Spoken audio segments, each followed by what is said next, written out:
नमस्कार बच्चों, SK PCS academy में आपका स्वागत है। आज हम लोग प्रकाश संश्लेषण के विषय में जानेंगे। फोटोसिंथेसिस प्रक्रिया क्या होती है, कैसे वायुमंडल में ऑक्सीजन रिलीज होती है और पेड़ पौधे कैसे अपना भोजन बनाते हैं। तो प्रकाश संश्लेषण से संबंधित बहुत सारे प्रश्न एग्जाम्स में आते हैं। तो चलें समझते हैं प्रकाश संश्लेषण क्या है। जल, प्रकाश, पर्णहरित कार्बन डाइऑक्साइड की उपस्थिति में कार्बोहाइड्रेट्स अथवा ग्लूकोज के निर्माण की प्रक्रिया को प्रकाश संश्लेषण कहते हैं। सूत्र क्या हो जाएगा इसका? तो सूत्र आप कह सकते हैं, सूत्र होगा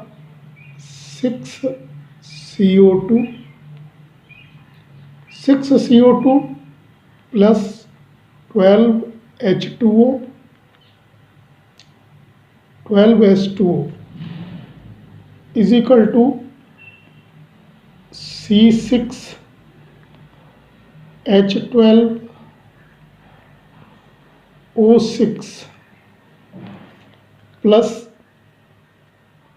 6O2 ये रिलीज हो जाएगी वायुमंडल में, प्लस 6H2O होता है, 6H2O होता है। तो ये सूत्र होता है 6CO2 प्लस 12H2O और पर्णहरित और प्रकाश, इसकी क्रिया होती है और बनता क्या है, C6H12O6 और प्लस 6O2 ये रिलीज हो जाती है वायुमंडल में और 6H2O, तो ये इसका फॉर्मूला है।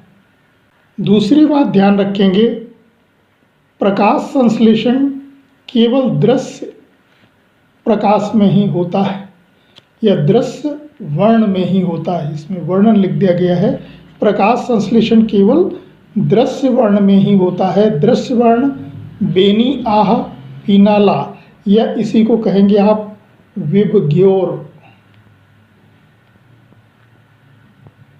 ये 7 कलर होते हैं, जिससे प्रिज्म में जब भी कोई प्रकाश गुजारा जाता है तो कितने कलर बनते हैं, 7 कलर होते हैं, बैंगनी, इंडिगो, नीला, और इससे हो जाएगा आसमानी, हरा, पीला, नारंगी और लाल।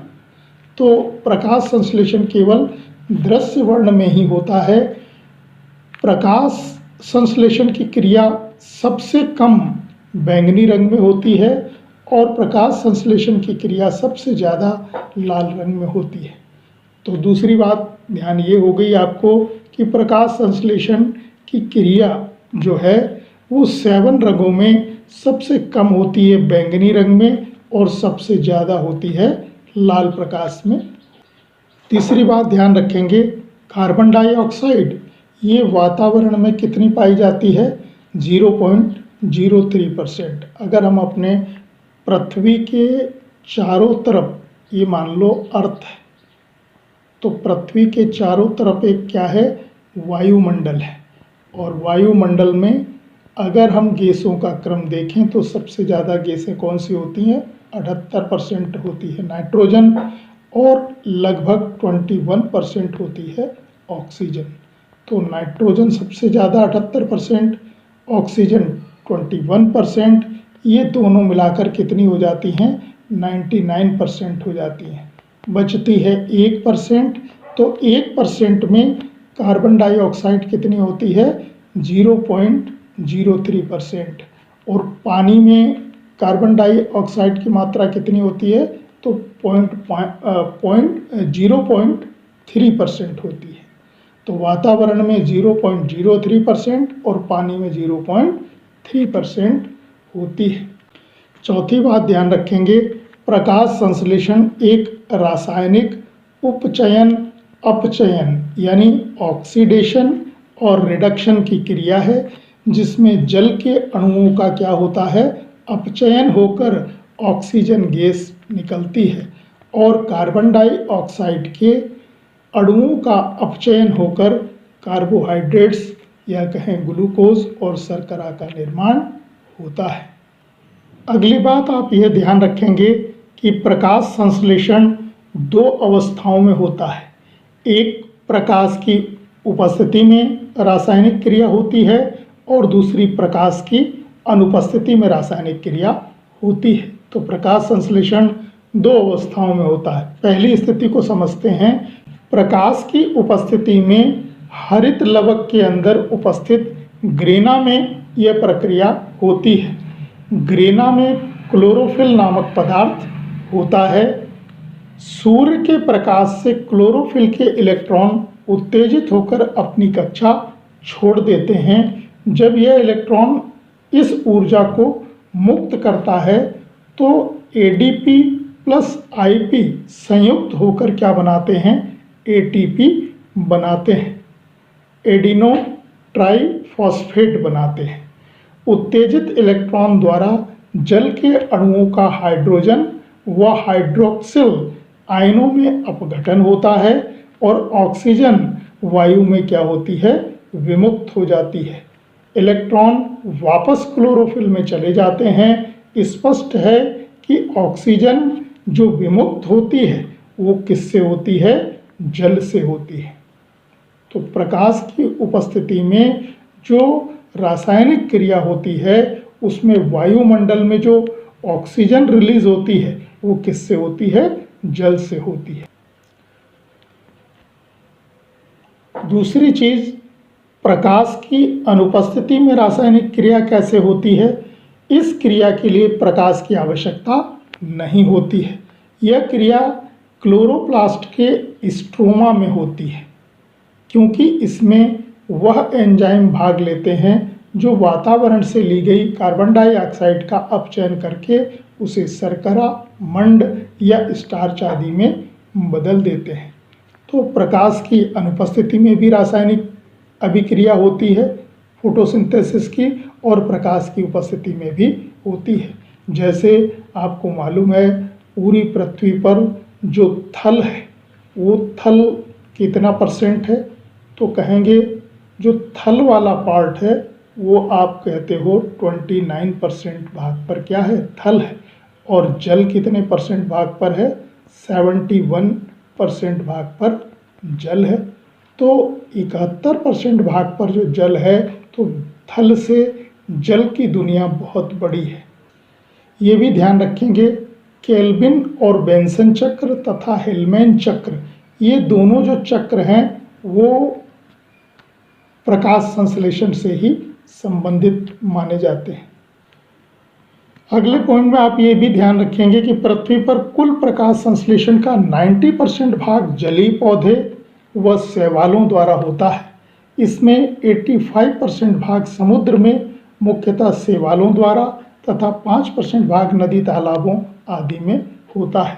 शेष जो 10% है वो थल पर जो पौधे हैं उनके द्वारा प्रकाश संश्लेषण होता है, लेकिन 90% भाग किससे होता है, जलीय पौधों से, जो शैवाल आदि के द्वारा होता है। 85% समुद्र में और 5% नदी तालाबों आदि से होता है। ये भी ध्यान रखेंगे कि प्रकाश संश्लेषण सबसे अच्छा 30 से 35 डिग्री सेंटीग्रेड तापक्रम पर प्रकाश संश्लेषण की दर अधिकतम होती है, लेकिन यदि तापमान बढ़ जाए 40 डिग्री सेंटीग्रेड से ऊपर, फिर क्या होने लगता है, लवकों और एंजाइमों में विकृति होने लगती है। तो प्रकाश संश्लेषण उतना अच्छी तरीके से नहीं होता जितना कि 30 से 35 डिग्री सेंटीग्रेड पर होता है। प्रकाश संश्लेषण की अभिक्रिया को जो दिन में होती है, प्रकाश में होती है, उसको हम ऐसे समझ सकते हैं कि ये मान लो एक लीफ है और इसमें बीच में ये राउंड राउंड शेप हैं, ऐसे जुड़े होते हैं। इनको कहते हैं संपूर्ण, ये जो राउंड है ये क्या कहलाते हैं, यही ग्रेना कहलाते हैं। और इस ग्रेना में ऐसा छोटा छोटा ये जो माइनस का पॉइंट लगाया है, ये आप मान लें क्या भरा होता है, क्लोरोफिल भरा होता है, इसमें क्लोरोफिल भरा होता है, ठीक है। इन सब में क्लोरोफिल होता है और ये पूरे सारे राउंड सर्किल एक दूसरे में जुड़े होते हैं, जो क्या कहलाते हैं, ग्रेना कहलाते हैं। जब H2O अर्थात पानी इस पर, और दूसरी बात प्रकाश, सन की लाइट इस पर पड़ती है, तो क्लोरोफिल क्या होती है, सक्रिय हो जाती है और आयन छोड़ने लगती है। और जब आयन छोड़ने लगती है तो क्या चीज़ रिलीज होती है, ऑक्सीजन विमुक्त होती है। यानी कहें H2O इज इक्वल टू हो जाएगा H2 प्लस O2, तो O2 क्या होती है, वातावरण में रिलीज हो जाती है। तो इस प्रकार जो प्रकाश संश्लेषण की अभिक्रिया होती है वो दिन में होती है, सूर्य के प्रकाश में होती है, पानी से मिलकर होती है, पानी और क्लोरोफिल, और ये दिन की प्रक्रिया किस में होती है, ग्रेना में होती है। अगर ये जो संपूर्ण राउंड सर्किल के एक दूसरे में जुड़े होते हैं, ये ग्रेना कहलाते हैं, इनमें क्या भरा होता है, क्लोरोफिल भरा होता है।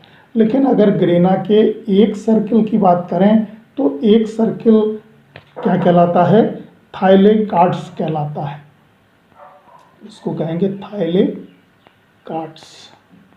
तो ये ध्यान रखिएगा, एक सर्किल थाइलेकार्ड्स, पूरी ये सर्किल आपस में जुड़े हुए ग्रेना, इनके अंदर क्या भरा होता है, क्लोरोफिल, और सूर्य के प्रकाश में और पानी से यह अभिक्रिया होती है और वातावरण में क्या विमुक्त होती है, ऑक्सीजन विमुक्त होती है। ये प्रश्न एसएससी में आया भी है।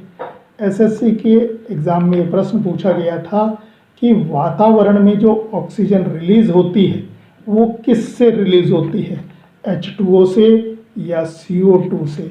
तो किससे रिलीज होती है, CO2 से। किससे रिलीज होती है, H2O से रिलीज होती है, ठीक है, ये ध्यान रखिएगा।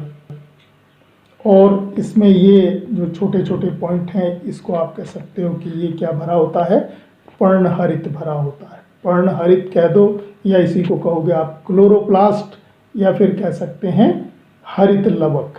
हरित लवक, क्लोरोप्लास्ट या पर्णहरित, इनमें भरा होता है। प्रकाशहीन, जो प्रकाश के बिना अभिक्रिया होती है, तो उसको आप ऐसे समझ सकते हो कि प्रकाश तो है नहीं, और ये वातावरण से क्या लिया जाता है, CO2 ली जाती है। क्या ले रहे हैं, CO2, रात्रि का समय है, CO2 ली जा रही है। और पर्णहरित है, इसी में क्या चीज़ होता है, स्ट्रोमा कहेंगे इसको। ये क्या होती है, स्ट्रोमा में होती है। रात्र में जो अभिक्रिया होती है वो स्ट्रोमा में होती है, और जबकि दिन में होती है वो किस में होती है, ग्रेना में होती है। तो धन्यवाद।